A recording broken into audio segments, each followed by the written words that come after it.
welcome to the show. I appreciate you tuning in for another brand new review. Don't forget, every Wednesday night at 8:30 p.m. Mountain Standard Time, I'm going to have some horror news, a new interview, or an opinion piece for you to check out. And throughout the week, I am still dropping countless reviews, whether it's movies, TV shows, games, books, whatever you name it. And if you want to check out everything that's dropping on my channel, the best way to stay on top of all of that is to get subscribed to my Linktree. You can do that by going to linktr.ee/tscarymovie. If you get subscribed to my Linktree, that's going to give you access to the YouTube page for the video versions of the show, your favorite podcasting platforms, the audio-only versions of the show, to my Letterboxd page for written reviews and movie rankings throughout the year, to my TikTok page for my short horror content, including movie news and movie premieres, to my Twitch page for my horror gaming, including Phasmophobia for the PSVR 2, and to my Fangoria shop page where you can enjoy my 20% discount off anything in the Fangoria shop, including a yearly subscription to the physical magazine. Take advantage of all that, folks. Hit that subscribe button, as the more followers I get, the more content I can put out for all of you. And don't forget, we got monthly giveaways every month. If you comment on any of the videos I put out, you have a chance to win a prize. And this month, our prize is the official novelization of TWASM's X. We just got the third installment here in this trilogy earlier this year in Maxine, and the rest of these books are actually coming out here over the next couple of months. X came out just a little while ago. Pearl came out actually this week, and Maxine, I believe, is scheduled for a February release. So this is your chance to get your hands on at least one of them right now, folks, just by commenting on any video I release here in the month of November. I'm going to draw it at the end of the month. Chance to win a copy here. So what are we talking about here tonight? Well, we got a new review here for you. Again, there's been a lot of new horror movies hitting lately, and especially over on the Shudder platform. And I got a chance to check one out here starring a favorite of ours from back in the Shaun of the Dead days. Folks, tonight we are talking Black Cab. Now let's not waste any time and just jump right on into things. If you haven't seen the trailer for Black Cab before, this focuses on Anne and Patrick, a young couple who unknowingly are expecting a new baby, but unfortunately the two of them aren't doing so well. After a tumultuous night out with their friends, they end up taking a cab back home, but unfortunately, this cab driver has other plans for them. Will they make it home, or will this be the last ride of their lives? And there it is, folks. That is Black Cab. Now, right off the jump here, one of the biggest draws of this film is obviously going to be Nick Frost. This is a guy who, again, for the last 20 years has been popping up in a number of projects and has always been one of the most enjoyable parts of anything that he's been in. Now, of course, we all know him from his partnership with Simon Pegg, who has gone on to have his own illustrious career, and the films that the two of them did with director and writer Edgar Wright back in the day.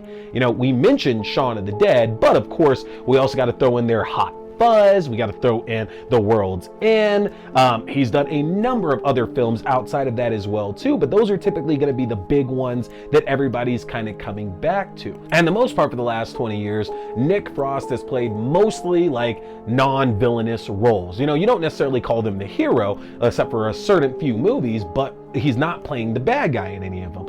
And there is a genuine interest in that, because if you have somebody who spends a lot of their career playing good guys or people who aren't necessarily evil in any way, then you're very curious to see what happens when they are actually able to take a role like that.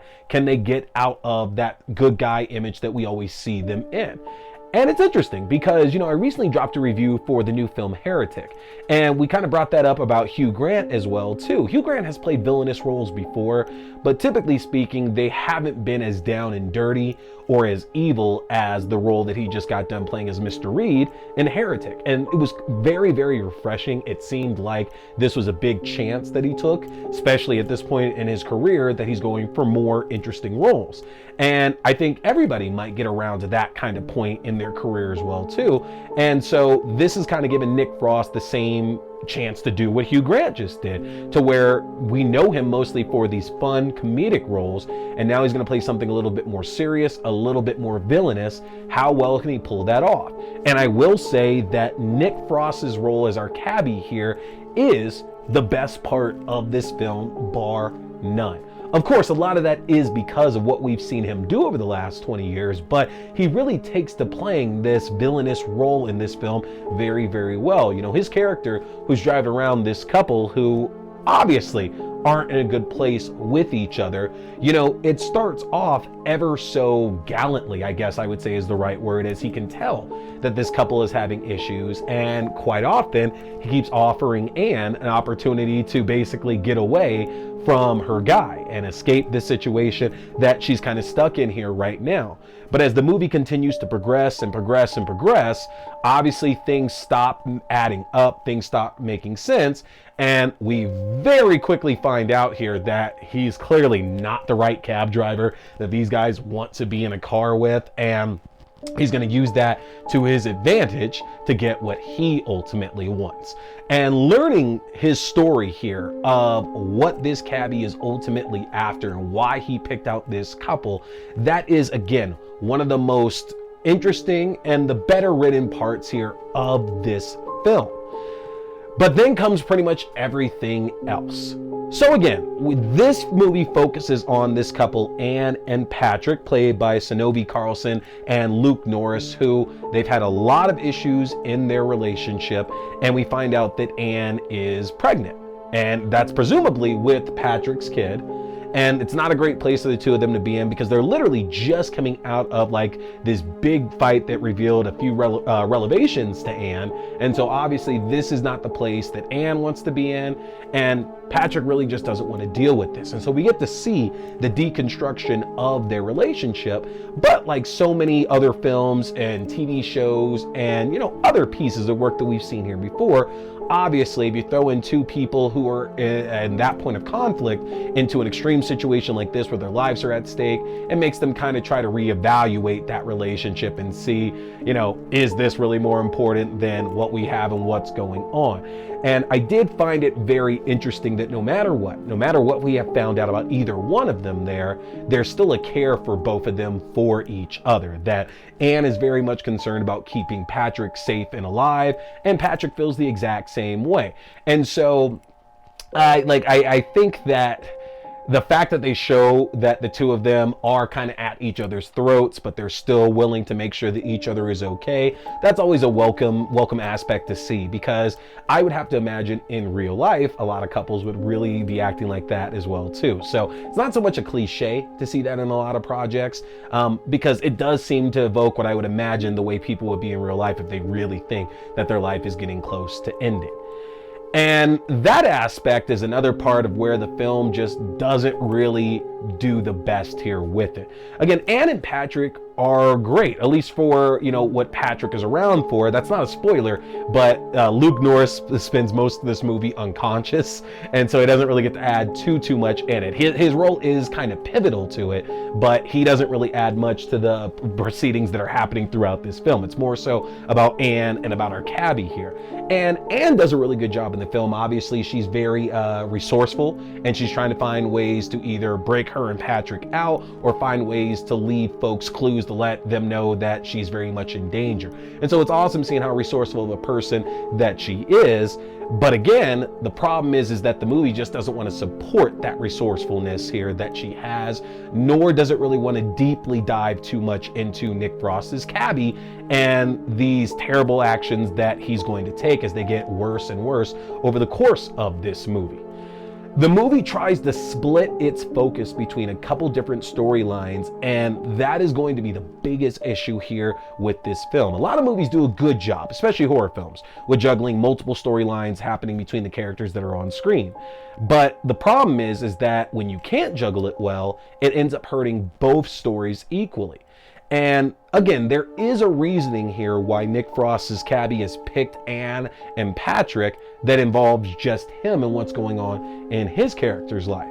But the flip of that is that this is also a ghost story as well too. And these three people in this cab end up on this haunted highway that has this legend about this ghost that haunts it, looking for people to pick her up and looking for, you know, something very important that she's lost.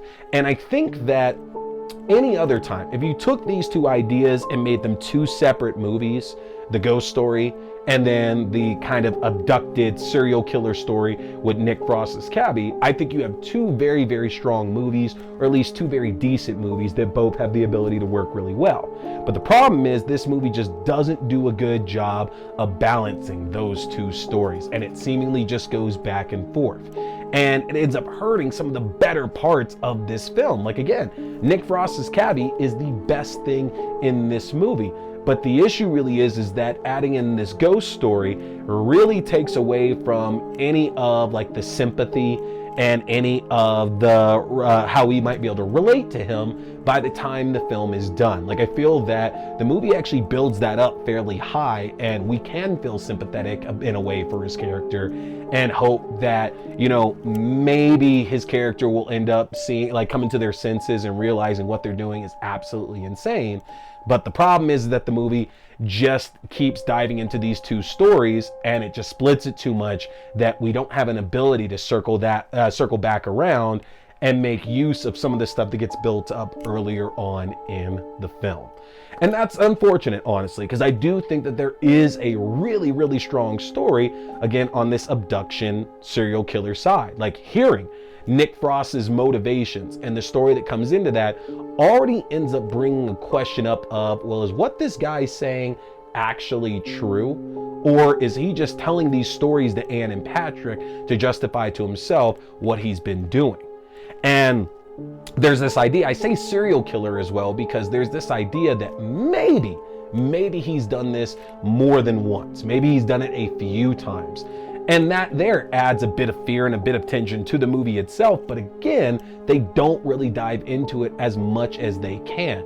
And Frost's cabbie, while he can be scary in certain moments, and you certainly don't want to get on his bad side, unfortunately, like, he rides the other side too much to where he's doing all these things knowing what the ultimate outcome of this film is supposed to be. It just doesn't really add up the way that it should. And that's not a knock on Nick Frost's performance. It's just that, again, the material doesn't serve these actors as well as it probably should. And that's unfortunate because, again, there is potential here in this, but unfortunately the fact that attention in the film gets split too much, it's just really hard to sit through this and feel that it feels like a truly finished, complete movie. It just feels like we're missing a couple of acts in this story for sure. I don't know. You guys should check it out and let me know what you think of it there, just because, again, there are a handful of scares in there. The imagery in it is really good. And considering we've seemingly got a handful of films about folks in taxis or in rideshare services over the last few years to varied success, it's kind of nice seeing this subgenre get another film, a little bit more notability to it there on that. I still go back to Dash Cam a few years ago there. So it's nice to see this subgenre still having some life left in it, even if it's not the best attempt at that. With that being said here, y'all, it's not a particularly bloody film, honestly. You know, there is some violence in it for sure, but this is not one to where the actions of our cabbie, for the most part, are gonna set you off having nightmares about certain things that he's doing. Again, acting's great, but the execution of a lot of this stuff just doesn't work out the way that it's supposed to. But I digress. You can see Black Cab on Shudder for free right now if you're subscribed to that service. And of course, it's available for you to rent or purchase on digital platforms right now. So check it out. Let me know in the comment section what your favorite pairing of Nick Frost was back in the day. You know, I shocked myself realizing that really was 20 years ago, because we just had the anniversary of Shaun of the Dead just a few months ago at this point there. So where do you fall at? Are you a bigger Shaun of the Dead person? Like Hot Fuzz, World's End? Let me know in the comment section for a chance to win yourself a copy of X by Tim Wagner. And again, hit that subscribe button, folks, as I got more great reviews coming your way down the line here. That's it tonight, though. My name is T. We've been talking scary movies. Stay scared. Boy here is a big fan of Fangoria. So, if you want to check out the world's best horror magazine that's out there. Get a chance to get yourself your own subscription, which I just got my first one back in 2022, and I don't regret it for a second. But if you want your own Fangoria subscription, or you like the Fangoria merchandise, then head over to the Fangoria shop and use my link if you want to save yourself some money, folks. That's an easy one to remember. Just go to shop.fangoria.com/AXDEW. Again, that's shop.fangoria.com/AXDEW, or use my specific code AXDEW at checkout. You can save 20% off your entire order, and that implies 2 subscription and one-time orders as well. You don't want to miss out, folks, because with the magnitude of horror movies we've had released in the last few years, and with what we have on the horizon, Fangoria is going to be your #1 source for all that great, juicy, bloody information in the world of horror. So again, head to shop.fangoria.com. Hey there, folks! Thanks for tuning in to T-Watch This Scary Movie. I appreciate you checking out another review or movie news, whether we're talking movies, TV shows, books, or games, whatever, it's all scary. Remember, you can check out new episodes every Wednesday night at 8:30 p.m. Mountain Standard Time on the YouTube page for video. That's youtube.com/C/Theron Reynolds Scary Movie. Again, youtube.com/C/Theron Reynolds Scary Movie. And you can check out the audio version on all your favorite podcasting platforms. Just search T Watch the Scary Movie or TWASM. Don't forget, my name is T. We've been talking scary movies. Stay scared.